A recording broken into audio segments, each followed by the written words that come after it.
Hello everyone, welcome to Kittu blog. कसे आहे तुम्ही सगळे? मजेत.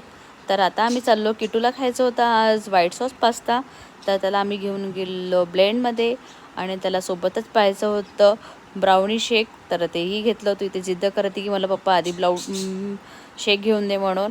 मग आम्ही ऑर्डर केलं. तर तो वेट करत होता की कधी येणार म्हणून इथे. आणि इथे त्याचा शेक आलेला आहे ब्राउनी शेक. तर तो म्हणते की पप्पा मी खाते. पवन म्हणे की सांडेल थांब चारून देते.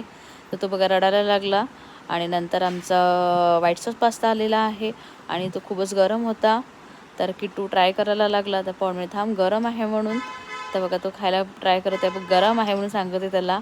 आणि मग पवनने ट्राय केला. तर पवन पण म्हणत आहे की खूप छान आहे म्हणून. त्यानंतर किट्टूनी पण ट्राय केलं आणि किट्टूने इथे आपल्याला शेक आणि ते पुलाव राईस मागवलं, तो पण आलेला. इथे किट्टू शेक आपल्याला दाखवत आहे खाऊन की कसं लागत आहे म्हणून ब्राउनी शेक. तर छान झाला आहे मम्मा.